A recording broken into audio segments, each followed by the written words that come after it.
తాకట్టులో ఉన్న బంగారాన్ని విడిపించి ఆ రోజు ఆన్లైన్ రేటుకే మేము కొంటాం. Sharma gold company. నమస్తే అమ్మా. నమస్తే అమ్మా.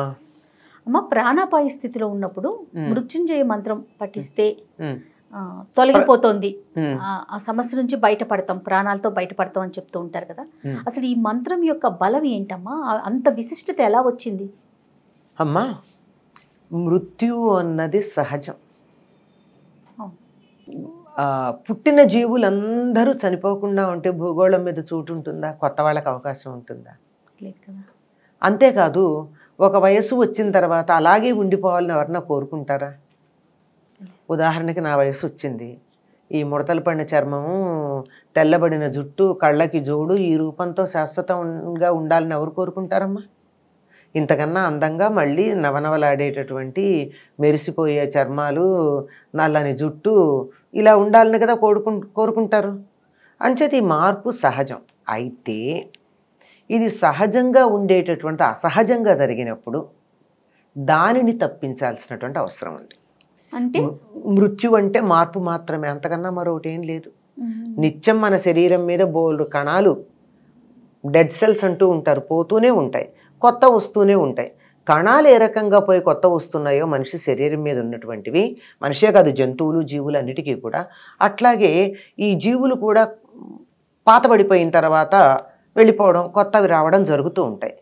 ఇలాంటి పాతబడినవి వెళ్ళడం కాకుండా తాజాగా ఉన్నవే అకాలంలో అనుకోకుండా మధ్యలోనే వెళ్ళిపోయే పరిస్థితి ఉన్నప్పుడు ఈ మృత్యుంజయ మంత్రం సహజ స్థితికి వచ్చేట్టు చేస్తుంది. ఈ మంత్రానికి అర్థం ఏమిటి? త్రయంబకం యజామహే సుగంధిం పుష్టివర్ధనం ఉర్వారుకమివ బంధనాత్ మృత్యోర్ముక్షీయం అమృతాత్.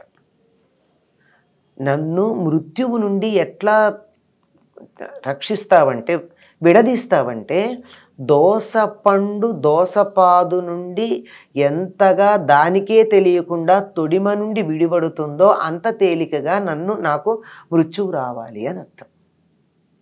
పైనుంచి కింద పడింది అనుకోండి, టప్పమని పగులుతుంది. దోసపాదు ఎప్పుడు తీగకి పెట్టరు, గుమ్మడి దోస తీగలకు ఉండవు. ఇంకా అక్కడక్కడ స్వరన్నా ఉంటాయి కానీ గుమ్మళ్ళు ఉండవు, దోస ఉండదు.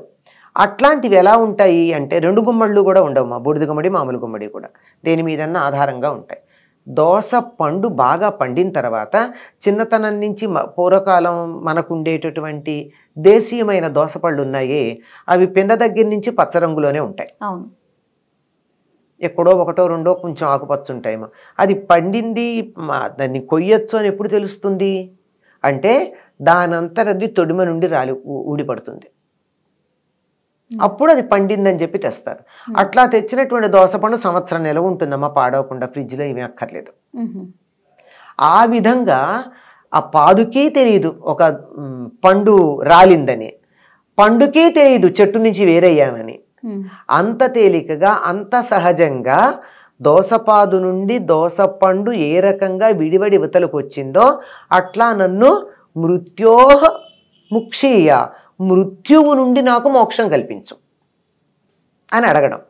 అంటే అకాలమైనటువంటి మరణం కాక మానవుడు ఆయుర్దాయం 120 ఏళ్ళు కలియుగంలో. ఈ 120 ఏళ్ళు ఆరోగ్యంగా జీవించేటట్టుగా చేసి, ఆ తర్వాత కూడా ఏ యాక్సిడెంట్లోనో చచ్చిపోవడమో, మంచాన పడి అయ్యో పాపం వీళ్ళు ఎంత కష్టపడుతున్నారు, ఎంతకాలం మంచంలో ఉంటారని చూసేవాళ్ళని అందరూ అనుకుంటూనో, ఒళ్ళంతా సూదులు పెట్టి ముక్కుల్లో నోళ్లల్లో గొట్టాలు పెట్టి ఉండే పరిస్థితి రాకుండాను హాయిగా మాట్లాడుతూ అయిపోయింది, నా ఆయుర్దాయం అయిపోయింది, శరీరం వదిలేస్తున్నాను అని సుఖంగా వదిలేటటువంటి మార్గం చూపించమని చెప్పడం. ఆ మంత్రానికి అర్థం అది. ఎవరిని ఇలాంటి చూపించమని అడుగుతున్నాను నేను? త్రయంబకుణ్ణి అడుగుతున్నా. 3 కళ్ళున్నవాడు. 3 కళ్ళున్నవాడు ఎవడు? శివుడు. శివుణ్ణి ఎందుకు ప్రార్థిస్తున్నాము? లయకారకుడు ఆయనే, పట్టుకెళ్ళేవాడు ఆయన. వస్తాను నాన్న, తొందర ఏం లేదు, సమయానికి తీసుకెళ్ళు, నన్ను బంధించి సంకెళ్ళు వేసి లాక్కుని ఈడ్చుకుని కాదు, సమయం వచ్చినప్పుడు హాయిగా తీసుకెళ్ళు నన్ను అని చెప్పి తీసుకెళ్ళి ఆయన్ని ప్రార్థిస్తున్నాను. త్రయంబకం యజామహే సుగంధిం పుష్టివర్ధనం, మంచి సుగంధాలు కలిగి పుష్టి కలిగించేటటువంటి వాడు ఆయన. ఉర్వారుకమివ బంధనాత్, ఉర్వారుకం అంటే దోసపండు, దానిలాగా బంధాల నుంచి నన్ను ముక్షీయ, నాకు విడుదల కలిగించు. ఈ సంసార బంధాల నుంచి ఎంతమంది అండి చాలా బాధపడతారు. చనిపోయేటప్పుడు ఇంకా బతకాలని ఉంటుంది, పిల్లల మీద, మనవాళ్ళ మీద, మనవరాళ్ళ మీద, ఆస్తి మీద, ఆఖరికి పెంపుడు కుక్కల మీద కూడా మమకారం ఉండి ఎంత కష్టపడతాడటంటే జీవుడు శరీరంలోంచి వెళ్ళేటప్పుడు నరకయాతన అనుభవిస్తాడట. ఇక్కడే బంధాలు ఉంటే, బంధాలు లేవు, నేను అన్ని వదిలేశాను, అయిపోయింది, ఎవరికి చేయవలసిన కర్తవ్యాలు చేసేసాం, అయిపోయి నా కర్తవ్యాలన్నీ, నాకు అసలు బాధ్యత అన్నది లేనే లేదు, నేను వచ్చాను, వచ్చిన పని అయిపోయింది, నా రోల్ నేను చాలా బాగా ఎనాక్ట్ చేశాను, ఎప్పుడంటే అప్పుడు నేను మేకప్ తీయడానికి రెడీ అన్నట్టు ఉన్నప్పుడు ఏం జరుగుతుంది, హాయిగా వెళ్ళిపోతారు. అట్లా కాకపోతే వెనకాల బంధం ఉంటే మళ్ళీ వెనక్కి లాగటం. ఎలా ఉంటుంది అంటే శరీరం వదిలిన తర్వాత జీవుడేమో ఇక్కడ ఆయనకేం లేదు అవకాశం, పైకి వెళ్ళాలి, కింద వాళ్ళ మీద ఉన్న మమకారాలు ఆయన కింద గుంజుతూ ఉంటాయి, అటులా వెళ్ళడానికి తీసుకెళ్లేటందుకు అక్కడి నుంచి ఆ ఫోర్స్ పనిచేస్తుంది, ఇక్కడ కిందకి లాగే ఫోర్స్ పనిచేస్తుంది, మధ్యలో చాలా కష్టపడడం ఉంటుంది. కనుక కింద ఫోర్స్ లేకుండా చేసుకుంటే హాయిగా ఎట్లాగో వెళ్ళాలి కదా, తప్పదు కదా. ఇక్కడ అయిపోయింది, పాస్పోర్ట్ వీసా ఎక్స్పైర్ అయిపోయింది, వెళ్ళిపోవాల్సిందే. అమెరికాలో వీసా ఎక్స్పైర్ అయిందంటే ఇక్కడికి వస్తున్నామా లేదా వదిలిపెట్టి, అట్లాగే ఇక్కడ వీసా ఎక్స్పైర్ అయిందంటే వెళ్ళి తీరాలి, టైం అయిపోయింది. కాకపోతే ఈ మంత్రం చేసే పని ఏమిటంటే ఈ మధ్యలో ఎవరన్నా వచ్చి గెట్అవుట్ అంటే నాకు ఇంకా వీసా ఉంది వెయిట్ చేయమని చెప్పడానికి పనికొస్తుంది ఈ మంత్రం. అది ఎప్పుడు ఎక్కడ ఎలా అయినా చదవచ్చమ్మా? ఎలా చదవచ్చమ్మా, నిత్యం ఏదైనా సరే ఏ మంత్రం చదివినా శుచిగా ఉండాలి. ఇది యజుర్వేదంలో మనకి రుద్రహృదయంలో చివర ఉండేటటువంటి మంత్రం. అందువల్ల మనం శుచిగా చదవాలి గనక శుచిగా ఉండి స్నానం చేసి చదవండి. చాలా మంది నిత్య పూజా విధానంలో తప్పనిసరిగా 3 సార్లు ఈ మృత్యుంజయ మంత్రం చదువుతారు. దీనివల్ల ఏం జరుగుతుంది, యాక్సిడెంట్లు జరగడం, అకాల మృత్యు రావడం, అంటే మనకేదో 120 ఏళ్ళు కాకపోతే 70 ఏళ్లకో 80 ఏళ్లకో 60 ఏళ్లకో ఉంటాయి కదా కొంతమందికి వాళ్ళ ఆయుర్దాయాలు. ఎంత ఆయుర్దాయం ఉందో అంత ఆయుర్దాయం అనుభవిస్తారే తప్ప మధ్యలో అనవసరంగా వెళ్ళిపోవకుండా కాపాడుతూ ఉంటుంది. అది అకాల మృత్యు. అందుకే తీర్థం తీసుకున్నప్పుడు ఏం చెప్తామా, అకాల మృత్యుహరణం అని చెప్తాం, సర్వవ్యాధి నివారణం అని చెప్తూ ఉంటాం. అంటే అకాలంగా వచ్చేటటువంటి మృత్యువుని మాత్రం దాని నుంచి దూరం చేయడానికి మృత్యుంజయ మంత్రం తప్పనిసరిగా పనిచేస్తుంది. ఓకే, దాని శ్రవణం కూడా మంచిదేనమ్మా? అంతేనమ్మా.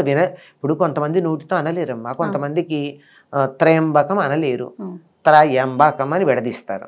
త్రయంబకం అని ఒకేసారి త్రయంబకం అనాలి, యాక్చువల్గా త్రయంబకం యజామహే త్రయం అనాలి, అనలేరు అనుకో త్రయంబకం అని, అది కూడా సద్దు, అది కూడా అనలేదు వాళ్ళు ఉంటారు. అటువంటి వాళ్ళు వినొచ్చు. పిల్లలు ఉన్నారు వాళ్ళు అనలేరు, వాళ్ళకు కొద్దిగా ఏదో అనారోగ్యంగా ఉంది, ఏం ప్రాణాంతకం మీద కాదనుకోండి, అయినా సరే ఇది చదివితే ఉపశమనం కలుగుతుంది. ఎందుకంటే ఆ మంత్రానికి ఉన్నటువంటి శక్తి, ఆ ధ్వనులు ఉన్నాయే, ఆ ధ్వనులు ఉచ్చరించేటప్పుడు వచ్చేటువంటి వైబ్రేషన్స్ అటువంటి సుఖాన్ని శాంతిని కలిగిస్తాయి. సంతోషం అమ్మా. నమస్తే. నమస్తే అమ్మా.